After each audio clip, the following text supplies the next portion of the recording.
Okay, last up we have Pete Snyder from University of Illinois at Chicago.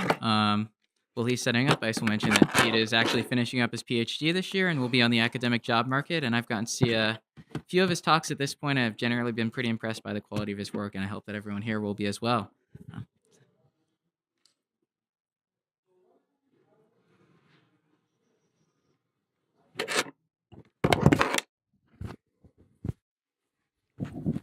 Like this. All right. Well, thank you very much for your attention. This is worked at, like Joe mentioned, at the University of Illinois, Chicago. And the question posed by this work is, we heard in the previous talk examples of how browser functionality can be used to harm the user. This work attempts to say, what is the cost and benefit of actually providing this functionality to websites? What happens when you tear it out, and what are the security benefits of providing it? So in a single slide, the Web API is functionality that browsers provide to websites so websites can create interactive applications and documents. We know that there's only a subset of the Web API that's actually frequently used on the web. A lot of it is very rarely used. And there's a different subset of the browser or this functionality that gets used to harm users' privacy and security in ways that we just heard about. And there's a further subset that actually is used to carry out functionality that users care about. And so if we're thinking about ways to improve the privacy and security guarantees of the browser, we might think about only limiting pages to access, in the default case, only functionality that's low risk, maybe functionality that's frequently used, or maybe we just want to only give sites access by default to functionality that we know is user serving.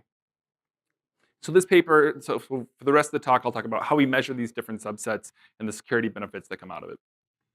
So the agenda for the rest of the talk will be, I'll first talk a little bit more about what the Web API is. Then I'll talk about the data and techniques we use for measuring the security and benefit trade-offs of the Web API. Then I'll talk about the results that came out of that analysis, and I'll end with how we can use this data and this approach to improve user security on the web. So first, what is the Web API? Like I mentioned, the Web API is functionality provided by the browser to websites, so websites can do interesting things with it. This functionality is provided through JavaScript endpoints, functions, events, data structures, things like that. And site authors write JavaScript code to take advantage of this to carry out interactivity. And for the most part, although there are some edge cases, this functionality is cross-platform. So the Web API looks more or less similar in all the popular browsers. Just to carefully define terms, things that the Web API is not, though, are things that are specific to individual browsers or things that are internal to browsers. So it's not the networking stack, it's not the crypto libraries, it's not the extension system or plugins. And basically, if you're looking at static documents, you're not touching the Web API. The Web API is just concentrated on interactivity. So what's in the Web API? Well, first you can think about there's one category of things that are very web-related. So these are things like manipulating the document, setting and reading cookies, doing client-server communication. Then there's a second category of things that are sort of in this web-related category, but outside of this type bound. So those are things like interacting with the graphics card, doing complex graphics animations with the canvas, introspecting the presentation of the document, that sort of thing. And then there's this long tail of functionality that has these very niche uses. So these are things like full audio synthesis support, detecting the light, the ambient light in the room, DRM functionality, these very high resolution timers we just heard about, on and on and on. And this functionality is growing very quickly, and some of it's very complex. And so we want to understand what is the benefit to users of providing this extra functionality, and when are they harmed by providing it? Why worry about the Web API at all? Well, I think there's at least 3 reasons. One is that the Web API operates in a very security-sensitive environment. So it has access to the user's cookies, to the user's secrets, and it has access and control over the presentation of the document. So it can be used for a number of different attacks. Second is that it's a very permissive access control model. So with a very few exceptions, every website has access to every aspect of the Web API. So there's this very feature-rich environment to be concerned about. And third is that just historically, the Web API has been implicated in a large number of security and privacy violations in the past. So it's a place to make sure we get right. So with that as background, we have the following concerns, the following research questions we pursued. One is, what is the benefit of providing so much functionality by default to websites? And second, can we improve the security and privacy guarantees by changing this trade-off, or by restricting more functionality by default until there's some additional trust relationship or some other signal that we should provide more functionality? And just to bound the area that we're looking in, we're only interested in places where there's not a trust relationship already. So a user hasn't logged in, user is visiting a site without establishing that trust. And second, we're only interested in functionality that's been in the browser for a while. All the functionality I'll talk about has been in the browser for at least 2 years. So these aren't cutting edge features. So that's what the Web API is. Now I'll talk about the data that we used and the methodology we used for measuring this privacy and security trade-offs of the Web API. First, we needed a representative browser that we used to represent browsers in general. We selected Firefox 43, which is a recent but not cutting-edge browser. We chose it for 3 reasons. One, it's open source, so it's exactly what users are running. Second, there's prior work that uses this browser so that we could pull from that. I'll talk about that a little bit more later. And third is because most of this work is standards related, the Web API is very similar across browsers. And since for at least some of these measurements, it doesn't matter what browser we use. They look very similar in some regards. Once we selected a representative browser, we need to figure out what Web API, what Web API functionality is actually implemented there. And to do so, we went through the Firefox source and we extracted all the WebIDL documents. WebIDL is this text-based format for describing provided JavaScript functionality. And we were able to extract about 1,400 different JavaScript functions and data structures that are provided to websites. And then we categorized each of these 1,400 JavaScript endpoints into their standards document that define them. So there's a Web API standard, for example, that describes how to generate audio in the browser. We clustered some of the functionality into the Web API standard. We did the same thing for 73 other standards. So this gave us 1,400 endpoints that are clustered into 74 standards documents. And these standards documents become the unit of measurement we use for the rest of the study. So once we had our 74 standards, we wanted to understand what are the benefits of providing this to users, and what is the cost of providing this to websites by default. And we had 1 metric for measuring the benefit and 3 metrics for measuring the cost, and I'll talk about those in turn. First, what is the benefit of a browser providing access to a website to certain functionality? And to understand this, we built on the intuition that functionality is only useful to a user if it helps them carry out a task that they care about on a website.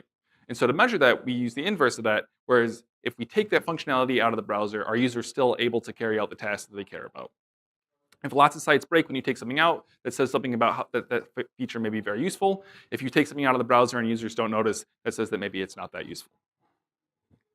And so to do this, we first need to figure out what sites want to use before we get to say what they need to use.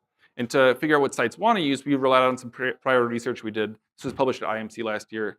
I won't go into the details of the paper, but at a very high level, what we did is we instrumented a browser to make it to replicate the types of interactions a human might use.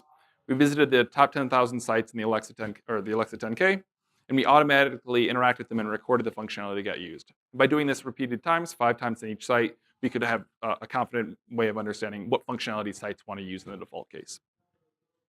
So that told us what sites want to use, but then we want to narrow that down and say, what do they actually need to use to do the things that users care about?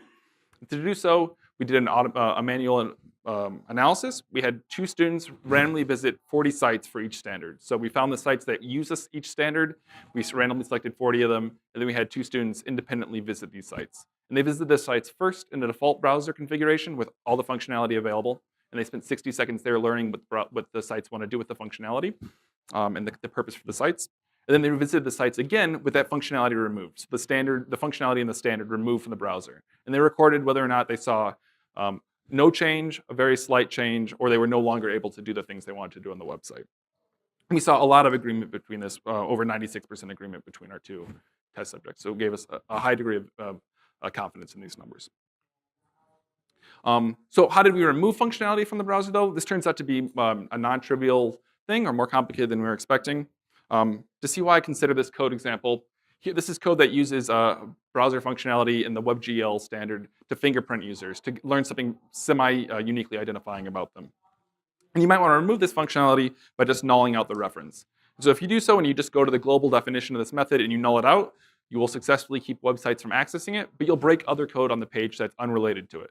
And so you'll, in a sense, be overcounting how much the page depends on this functionality merely by an artifact of how the code is structured. So if you null out the reference at the top, by line 3, you throw an exception because that function no longer exists. You can be a little bit more sophisticated by this by, instead of nulling it out, replacing that reference with an empty function, but now you've just pushed the problem back 1 step, because when you start using the values that are returned from that functionality, you get problems there, you get exceptions thrown there. And so what we did is we leveraged functionality that's available in new versions of JavaScript called the proxy object. And the proxy object allows you to trap different types of functionality that the language provides. So you can trap on when an object is looked up like with an array syntax, when a property is accessed on it, when it's called like a function, etc. And by having it capture this functionality in return itself, we can iteratively allow these keep the code in place, but not break the functionality that depends on it. So if, in the code example here, if we replace the global definition of this function with this proxy object, the code will execute successfully to the end of the page, even though it's not allowed to access the functionality we blocked out. The details of this are presented in much more detail in the paper, but I just want to bring this up as a non-trivial part of the exercise or of the measurement. So that's how we measure the benefit of each standard, but now I'll talk about the 3 ways we measure the cost of providing functionality to websites. One way we did so is we were curious, for each standard, how often has the standard been implicated in a security vulnerability in the past? And the way we measure this is by looking at how many CVEs historically have been implicated in the standard's implementation in Firefox. And to do so, we looked at how many CVEs have been filed in Firefox since 2010, and we found about 1,500 of them. And then we looked through those through a manual analysis to find 175 of those CVEs that could be attributable specifically to the features implementation in the web API. And that gave us 175 standards, or 175 CVEs that we attributed to the 74 standards. A second cost metric we used was how often does the standard get referenced in related research. So standards get referenced a lot, seem to bear more risk. And to do so, we looked at the proceedings for 10 top security conferences for the last 5 years, or for ones that weren't around for 5 years, as many as existed. And we just did a literature review to find what standards are getting attacked or being leveraged in attacks. And the third cost metric we used was how much complexity is added to the browser code base by implementing this additional functionality. So if I want to add new functionality to the browser, am I adding 10 lines of code or 500,000 lines of code? On the intuition that more code bears more risk. And to do so, we did a static analysis of the Firefox code. So this is written in mostly C++. We did so using Clang and DXR. DXR is a tool that Mozilla provides for exactly this purpose. And we identified the entry points in the call graph for each of the JavaScript methods that we were interested in. And then we removed those entry points and then looked for new orphan nodes. And then we removed those orphan nodes. And we repeated the process until no new nodes were orphaned. And that allowed us to uniquely attribute the code that's represented by those code nodes and the lines of code within them. So by doing this process, we were able to say, this code is only in the browser to implement this JavaScript function, which gave us a sense of how much complexity is being added by each piece of functionality. So as a summary, our methodology is we use the Alexa 10K to represent the web in general. We use Firefox 43 to represent recent but not cutting-edge browsers in general. We had one way of measuring the benefit of each standard, which is how many sites break when you remove it. And we had 3 cost metrics, which are how many CVEs have been attributed to the standard in the past, how much academic literature leverages the standard, and how much complexity does the standard add to the code base. Now I'll talk about the results that we found using this data and these techniques. First, that we found that the benefit of standards is not at all evenly distributed. Some standards a small number of standards were extremely beneficial, and there was a long tail of standards that seemed like they provided very little benefit or very fringe benefit. So for example, in this graph here, if you look at the lower right-hand corner, you'll see the DOM2 standard. This is a standard that's used to modify documents, and it's used to implement things like drop-down menus and any kind of page manipulation like this. If you remove this from the browser, you end up breaking almost 90% of websites, telling us that this is very beneficial to users of the web. On the left-hand side of the graph, though, you see that there's almost 50 standards that when you remove them, you see no site breakage. So these are things like the SVG Web API standard, these very high-resolution timers, the ability to interact with gamepads in the browser, things like this. When you remove them, you see very little change in websites, saying that maybe these are not that useful to users. In terms of the cost metrics that we used, we also saw that CVEs are not evenly distributed across the code base. Some standards end up adding or have been implicated in a large number of CVEs historically, and some have been implicated in a very small number. So in the top left side of the graph, the y-axis here is how many sites break when you remove it. The x-axis is how many high-severity CVEs have been attributed to the standard. So at the top left-hand side of the graph, there's that DOM2 standard again. You remove it, you end up breaking 89% of the web, but no CVEs have been attributed to the standard. The lower right-hand side of the graph, you see the opposite. The WebGL standard, if you remove it, no sites, we didn't see any sites break. But over 22 standard CVEs have been attributed to it, saying that it's high risk and saying something about that maybe it's not that beneficial to users. In terms of the related academic research metric, from our literature review, we found 20 papers that mentioned 23 different standards, meaning that 51 standards were never leveraged in academic attacks. And these attacks ranged from timing attack channels through high-resolution timers, fingerprinting users with the Canvas API, breaking the isolations between tabs in the browser, and on and on and I won't go through the full list of this other than to say that they're mentioned in the paper, and some standards were mentioned often and some standards were never mentioned. And then the final cost metric that we used was how many lines of code or how much complexity was added to the browser. And again, we find that some standards add a lot of complexity to the browser while seeming to add very little benefit to users. And some standards add very little complexity while being very beneficial. Again, the DOM2 standard seems to add very little code to the browser. In fact, we found almost no lines of code that were only there to implement the DOM2 standard. But lots of sites break when you remove it. And on the other extreme, over 22,000 lines of code were in the browser only to implement the WebGL API standard, but no sites break when you remove it. One outlier on this graph is the WebRTC standard, which ended up being about 500,000 lines of code, and we didn't observe any sites breaking when you remove it, saying that this may be very high risk and very low benefit, at least to provide to sites in the default case. So those are a very quick overview of our findings. Again, the details are in the paper, but now I want to talk about how we can use these findings to help keep users secure online. So keep in mind that we see very different levels of cost and benefit for each standard. But despite this, every standard, with very few exceptions, are provided to all websites. So regardless of how risky or beneficial a standard is, every site gets access to everything with these very small number of caveats. And so this gives us the idea that we can improve on this cost-benefit or on this trade-off, and we can maybe give sites only access to very beneficial things in a default case and require some additional interaction or some additional step or some additional trust before we give sites access to additional functionality. To put it differently, we should probably be treating the standards at the top of the graph or at the top of the table, which lots of sites rely on but have relatively few attacks, differently from the standards at the bottom of the graph, where very few sites rely on them, but they have lots of attacks associated with them, or lots of risk associated with them. So our proposed solution was the development of a browser extension that allows users to control which parts of the web API different sites have access to.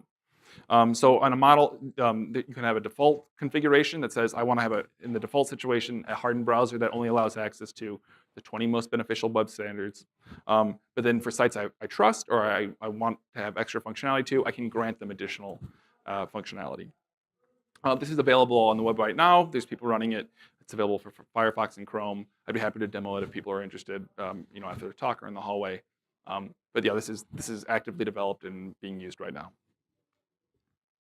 And we want to test, using this approach, what's the impact on users' functionality. And so to do so, we created two hardened browser configurations. One that we called the conservative configuration, and one we called the aggressive configuration. In the conservative configuration, we blocked the 15 standards that were least rarely used. So just of the things that we see very infrequently, just get rid of them. Or rarely needed, excuse me. And then in the aggressive case, we blocked everything that's rarely needed and everything that's implicated that has a high security cost or a high privacy cost. And to test the usability of these configurations, we had 2 more students visit a large number of sites. And we had them visit them first in the default browser configuration, then spend another 60 seconds in the conservative hardened browser configuration, and then another 60 seconds in the hardened browser or in the aggressive browser configuration. And we find that while there's some reduction in usability, some sites break when you take functionality away, of course. The security and privacy benefits are substantial. Specifically, when you block just the 15 least needed standards, you're removing about 50% of the code base that's needed to implement the web API and 52% of code paths that are associated with CVEs historically. And you're still maintaining functionality on 94 to 96% of the web. In the aggressive case, you get more security and privacy trade-offs, but you break more websites, of course. But this is a very naive approach. This is applying a single policy to the entire web.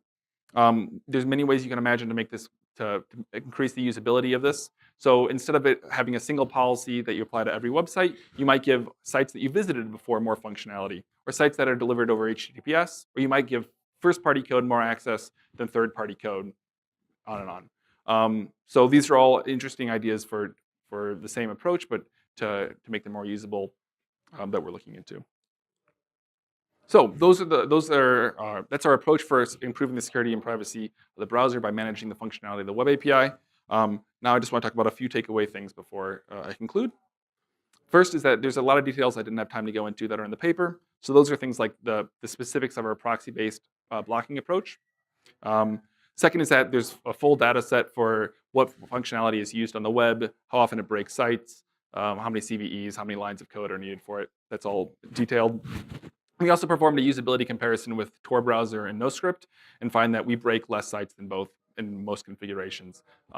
That's not to say that our approach is better or worse than theirs. They're not tackling the same problem, but just to say is if you accept the usability trade-off of one of these tools, ours is at least as functional. The approaches would also compose, so you could use them together. There's no contradiction between them. So finally, what I hope you take away from this talk is that there's large portions of the web API that are very rarely needed, and even more, there's also large portions that pose a substantial risk to users' privacy and security. And so by finding a different trade-off between provided functionality and security and privacy needs, we can improve users' privacy and security online at a very low usability trade-off. And we can do so by using a data-driven approach, by using these kinds of measurements. And last, we're working with browser vendors to integrate our findings. So we've been working with the folks at Brave. We've been working with them to integrate some of our blocking techniques and some of the endpoints that we found in the API that have been troublesome. And we're hoping to continue working with browser vendors. And with that, I'm very grateful for your attention. Thank you very much.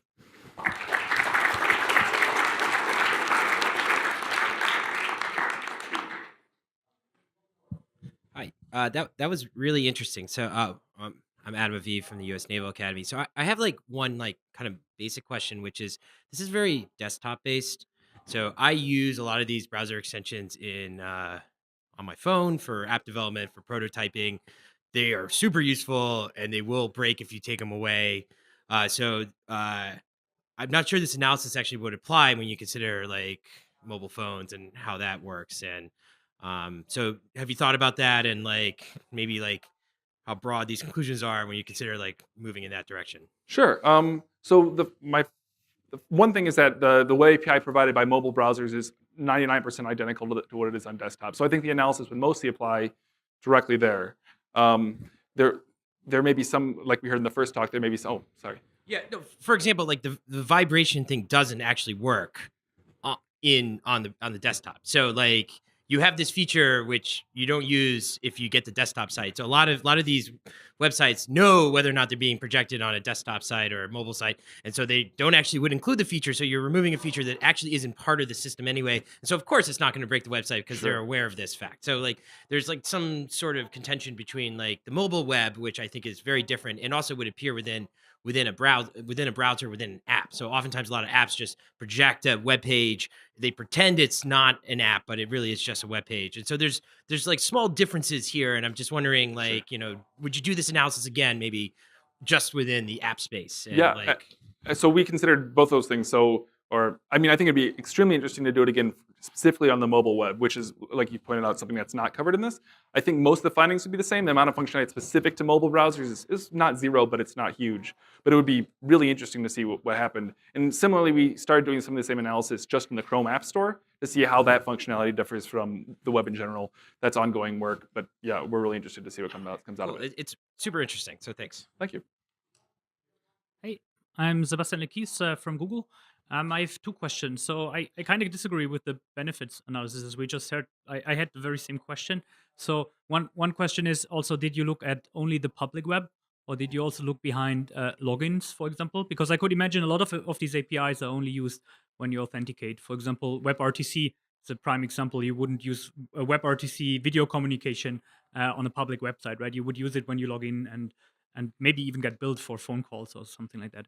And the second question is, did you regard the statuses of the standards? Because most of these standards are still in draft mode, right? So it's unlikely that they are used in production applications, while they might provide a lot of benefits in a few years from now. But they are like now on the active development. So did you look into that? So in reverse order then, we didn't look specifically into the status of the standard, but we did look into the age of the standard, which will likely be correlated, but not one for one. Let me see if I can find where this slide got hidden. Here he is. And so, oh boy, oh beans. Here we go. Okay. So we find that there's not a strong correlation between how old a standard is and how frequently it's used. Some very old stuff doesn't get used at all. Some very new stuff gets used immediately. In terms of authenticated web versus anonymous web. Yeah, our focus is primarily on if I don't have any trust in this website, is it a wise choice to give them full reign of the house? It would be interesting. I mean, it'd be really interesting to find out how that changes once you start logging into sites, and that's data that we're starting to get from this extension that people are using, in both the anonymous and logged in cases. But we couldn't say anything, systematically about that yet. Okay, thanks. Thank you.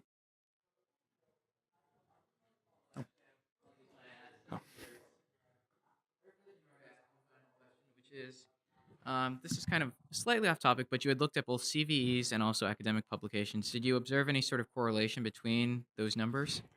So we found a correlation that was positive but not strong. Interesting. Yeah. All right. Well, let's thank the speaker.